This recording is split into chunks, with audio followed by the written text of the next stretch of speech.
Mbaaniriza nate mu vidiyo yange endala. Leero tugenda kubeera nga tulaba batya osobola okubeera ng'opreparinga stir fried vegetable Rolex ewaka. And it is so good. It can be for breakfast, lunch oba dinner.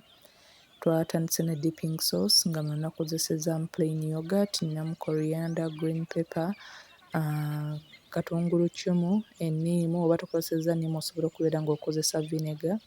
Ngenda kubeera nga nkozesa ne black pepper ne omunnyo omutono. So beera nga bino byonna obisalaasala obeere nga obigatta mu ka grinder oba mu ka blender. Tugenda kubeera nga tubiblendinga bulungi nnyo. Ono soosi nzize nga mukozesa mu recipe zange ez'enjawulo nga mu Ugandan rice balls nabeera nga namukozesa, ne mbeera nga namukozesaako mu Kenyan bagias neera nabeera nga namukozesa ne mu recipes endala. Ye dipping sauce anyanguyira okkola ate ng'awooma. So beera ng'osqueezinga lemon juice oyo, makinga sure nti obusigo obwo tebugenderamu. Oluvannyuma gattamuko omunnyo, black pepper, then ogattemu plain yogurt. Oba plain yogurt tomuyina osobola okubeera ng'okozesa mayonnaise, oba toyagalamu mayonnaise osobola okubeera nga just oblendinga corriander oyo n'ebisigadde nga plain yogurt omuggyeeko. Twerabira kubeera nga osubscribinga, likinga video, nyiga kade okubeera ng'otaninga on notifications obire notified bwe mba nga mpostinze video empya. Buli w'onyiga kade makinga sure nti onyiga ku all notifications obeere nga notifications zonna ozifuna. So osobola okulaba nti dipping sauce ali ready. Mbeera nga muteeka ebbali tugende mu maaso n'ebisigadde. Natandise nga nkola solution eya soy sauce, nakozesezza ku sukaali, nenkozesa ku cornstarch, then soy sauce yennyini nembeera nga bino nabyo mbitabula. Twerabira kubeera nga namwera osqueezingiramu a little bit of lemon oba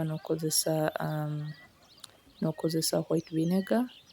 Beera nga ne bino namwo otabulamu obeere ng'obiteeka ebbali. Eno solution because tukozesezaamu sukaali tuyinamuko lemon ebeera it is a mixture of a sweet and sour taste. So yeah, oluvannyuma ng'omaze okubeera ng'otabula n'oteeka ebbali, beera ng'otandika ku vegetables. Nakozesezza bell pepper zokka. Osobola okubeera ng'okozesa vegetables ez'enjawulo muno. Nengattamuko ne carrot nga bwe muti bwe muziraba ninamu green pepper, red bell pepper, yellow bell pepper ne carrot. Then oluvannyuma nga maze ozisala ku size nabadde neetaaga, nasazeewo okuzisala buwanvu.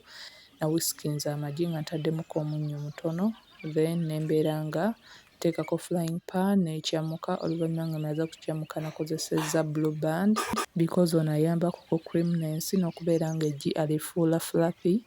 So mbeera nga otandika okubeera nga osiika nga bw'otutera okubeera nga tusiika either scrambled eggs, osobola okubeera ng'olisiika mu ngeri bw'etyo oba n'obeera nga olisiikamu eno engeri eyaffe eya bulijjo gye tusiikamu amagi paka nga oli satisfied nti liyidde. Gw'ayagala okubeera ng'olikaza osobola okubeera ng'olikaza.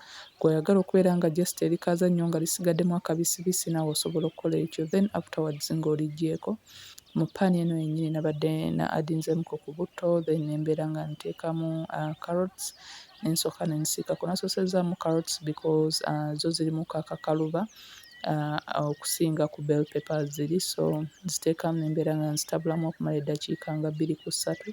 Then oluvannyuma nembeera nga addingamu bell pepper ziri ezisigadde nentandika okubeera nga bino byonna mbitabulamu. Neeyanza nnyo okubeera nga musubscribinze, mulikinga video zange. Kikulu nnyo okubeera nga mulikinga video zange because kinyambako okubeera nga channel yange ekula nebeera nga video zange zirabwa. Then oluvannyuma mbeera nga nsizoninga n'omunnyo. Osobola okubeera ng'ogattamuko na little bit of pepper such that vegetables zo zibeera zirinako omunnyo ogwo. Then oluvannyuma tugenda kubeera nga kati tu-addingamuko engeri y'otuzzi.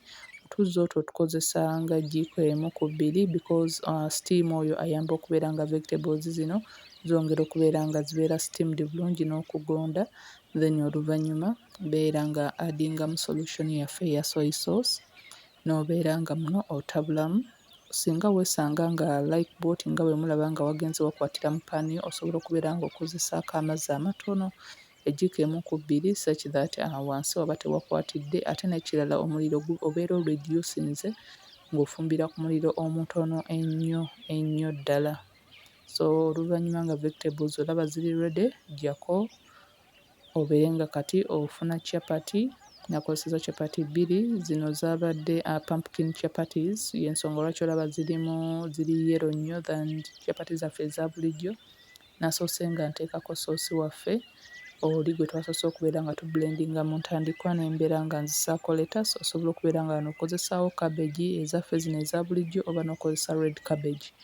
Then mbeera nga nzizaako eggi ne vegetables zaffe ziri ze twasiise. Osobola okubeera nga muno okozesa vegetables endala, osobola okubeera ng'oaddingamu cucumber, osobola okubeera nga muno ogattamu broccoli oba wamutadde mu vegetables zo, osobola okubeera nga muno ogattamu avoka. So kyonna ky'oba osazeewo okubeera ng'okola. Osobola okubeera ng'ogattamu ennyaanya embisi, soya, ne mbeera nga ntandika okubeera nga oroolinga oba ng'owrappinga bulungi nnyo, then nga Rolex yo eri ready and done, ng'ogyenjoyinga.